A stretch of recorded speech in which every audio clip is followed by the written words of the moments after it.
The 1986 remake of The Fly did the impossible. They took the 1958 classic and remade it in a way that paid tribute to the original, but still forged its own path. It also won over audiences and critics, and would go on to win an Oscar for Best Makeup, as well as numerous other film awards. The studio wanted to capitalize on the success of the remake, so they took the sequel, Return of the Fly, and did a loose remake of that in the spirit of the Cronenberg version. The Fly 2 is a 1989 sci-fi horror film from director Chris Wallace. The movie begins at Bartok Industries. Not quite Gina Davis is in a lab delivering the baby from the first movie. Veronica's scumbag boss Stathis is watching the operation. Oh, the beauty of childbirth.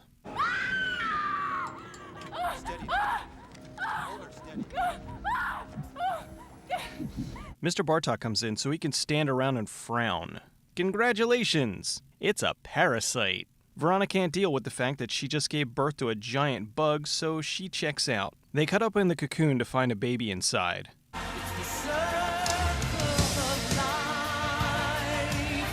Bartok's having a meeting with his board. He intends to raise the child in his science facility and will act as his father. Martin's now 11 months old and is growing at an accelerated rate, which we wouldn't understand if not for these graphics and the whirr sound effect. Here we have an average 11-month-old child. And here we have our 11-month-old child. Bartok introduces himself to Martin for the first time. Sounds like he's reading from the NAMBLA handbook. It's a real magic word, a secret word that you keep locked away inside your heart and you never tell anybody. No, you don't tell anybody, and that's what makes the magic work. As Martin grows older, he gets smarter and all the scientists around him get annoyed. I'll just have to time you on this maze, and then we can both do something that we enjoy more. How much longer do I have to take these shots for? As long as you would like to live. These scientists are a bunch of assholes. This is about the second year they've been working with this child prodigy miracle of science, and they do nothing but complain. Martin wants to visit the other part of the facility, so he gets his Dade Murphy on and hacks the computer. He upgrades his security access so he can get into Zone 4 and see what's going on. I love the Intellivision sound effects.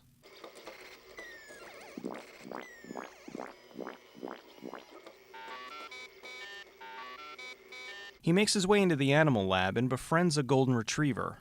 I hate it when animals are in movies because something awful always happens to them. For the next few days, Martin's been sneaking out after hours and bringing food to the dog. One night he goes and finds the dog's been moved for an experiment. He sneaks in to see what's going on. Let me see, Frank Durabont wrote this? Oh, something awful is going to happen for sure. They put the dog in the teleporter, but he comes out the other side all messed up.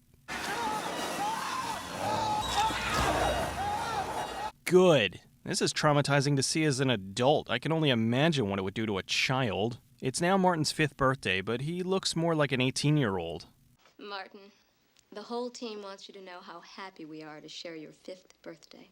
Even though you've been complete jerks to me for the past 5 years? For his birthday, Bartok gives him his privacy, his own apartment on the Bartok campus. He can't leave the facility, but at least he isn't stuck in the lab anymore. Awesome, a toilet! Has he been shitting on the floor all this time? Even though Martin looks 18, technically he's still 5. They should have given him a race car bed. Bartok's been lying to Martin, telling him the reason that he's there is because he suffers from a rare growth disorder that he contracted because of his father. With Martin's superior intellect, Bartok offers him a job to try to finish his father's work of creating a teleportation device. Bartok shows him what the telepods do to an apple. Who let Masani near the telepods? Martin doesn't like the telepods because of what happened to the dog, and let's face it, who would blame him? Bartok convinces him that nothing like that will ever happen again. Bartok gives him some footage of his father, which inspires him to continue his work. A few days in, and Martin has mastered the art of phone teleportation. Tasers are funny. Martin leaves the lab looking for some organic matter to use in the teleporter. He stops in Zone 3 and runs into Beth, employee of the multi-million-dollar scientific research facility and fly fishing enthusiast. Martin takes Beth and her cactus and heads back to the lab. He teleports the cactus, but it comes out all wrong. Although, I would argue he made it better. I have to get back to work anyway. She just typed fail on his keyboard. Martin heads back to his lab, but gets accosted by security. Too bad. Nice ass. Thanks, I've been working out. Every night at 10, Beth visits Martin on her dinner break. So it's time for the disproving headshake, dancing, fly fishing lessons, and Katie Lang montage. Martin to an office party. Martin heads off to another part of the lab to find Bartok has been keeping the mutated dog alive. Seriously, this is one of the saddest things I've ever seen in a horror film. I've seen movies where kids get killed and it doesn't faze me, but as soon as you mess with an animal, I lose it.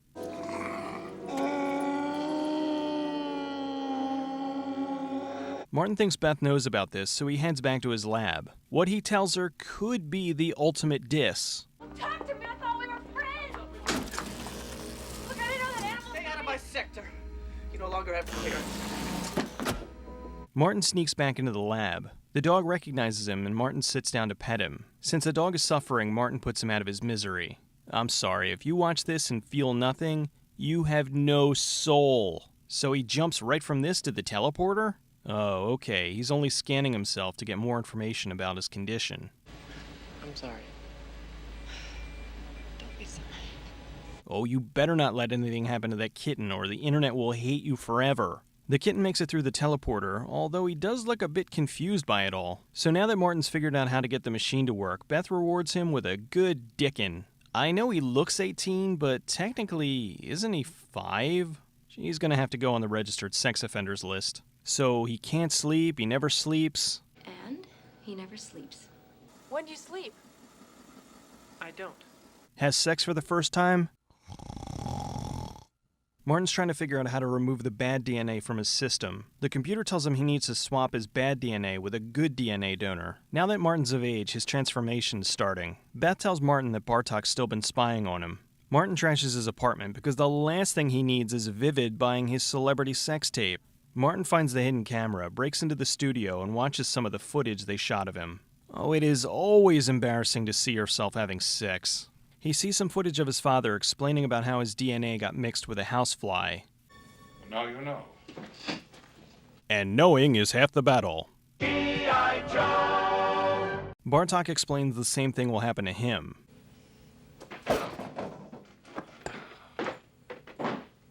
He runs into the asshole security guard and, oh, this is gonna be sweet. Well, I thought that would have gone better.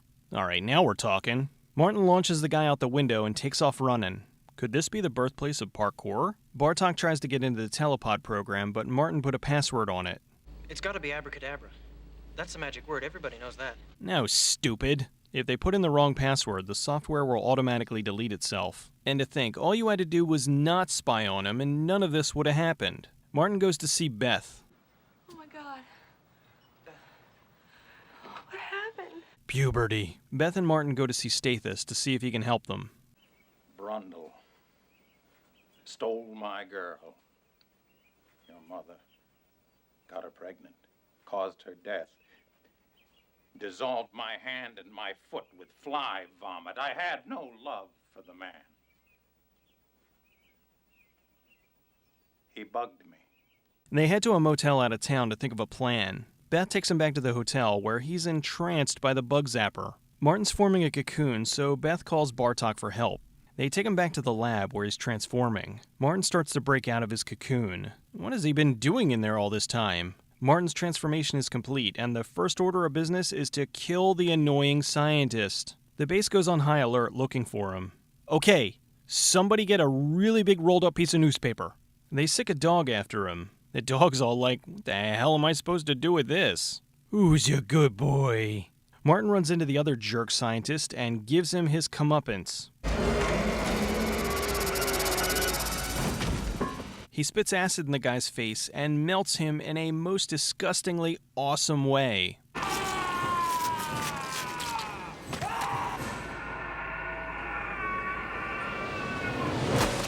Martin bursts in through the observation deck and all hell breaks loose.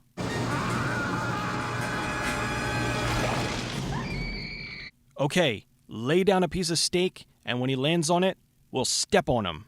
Martin gets his revenge on the security guard by breaking him in half. He grabs Bartok and puts in the code to the computer. He drags him into the telepod and gets Beth to start the program. Martin does a DNA swap, which fixes him and majorly messes up Bartok.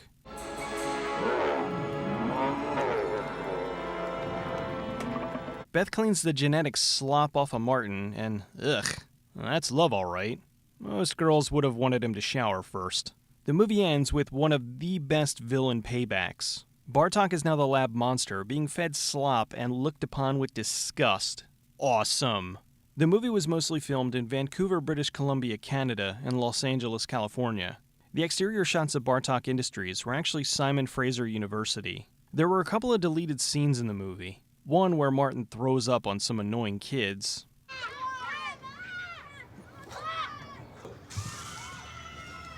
And the original ending. How do you feel?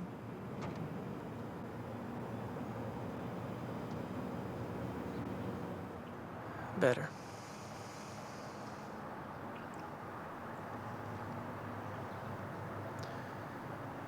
Much better. I'm glad they went with the Bartok ending because it's so much more powerful. The alternate ending is kinda cheesy, although it does hint that there's still some fly DNA in Martin since one of his eyes is still black. I guess they left that in there as a potential plot point for another sequel. David Cronenberg, who directed the original, wasn't available for the sequel, so they put a nod to him in the movie. When Martin's escaping his room earlier in the film, a security guard is reading The Shape of Rage, a book about the films of David Cronenberg. Gina Davis, who played Veronica in the original, wasn't interested in the sequel since she died in the beginning. They hired a look-alike actress to play the part. After the first film, director David Cronenberg took one of the telepods and put it in his backyard. After being out in the snow and rain for a year, the whole thing fell apart. Since there were no blueprints or anything, the crew from the second movie had to design the pods from scratch. The vents in the film were actually wood, painted to look like sheet metal, and they added the sounds in post. The movie was produced by Brooks Films, which was headed by the legendary Mel Brooks. He visited the set a few times, and they asked him if he wanted a cameo, but he declined because he said it would come off too silly for such a serious movie. In 1987, Mel Brooks worked with Daphne Zuniga on Spaceballs, and he suggested for her to play the part of Beth. John Getz, who played Stathis, was the only actor from the original to return. When Martin was walking around the complex after he transformed, his legs were controlled by an actor walking on them like stilts, while a crane held him upright. This was director Chris Wallace's first time directing. He did the makeup effects for the original, and after Cronenberg declined the sequel, Wallace was a solid choice. His effects crew did the makeup for both films, which is why they still look good almost 25 years later. The puppets and animatronics look incredible. The Martin fly was a mix of animatronics, rod, and cable puppetry. The mutated dog was an incredibly complex rod and wire puppet.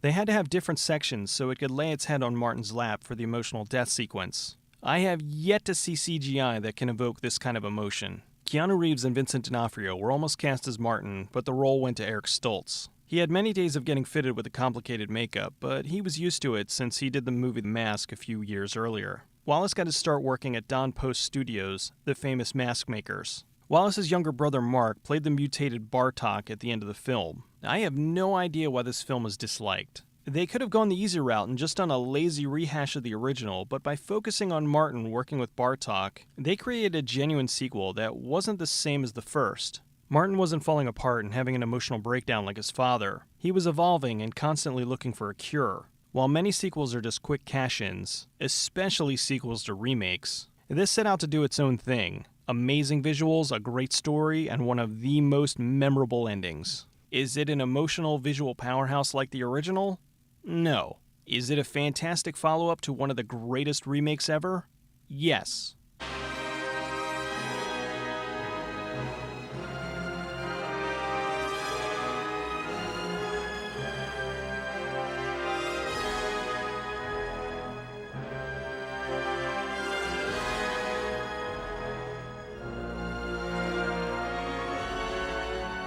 Bastard!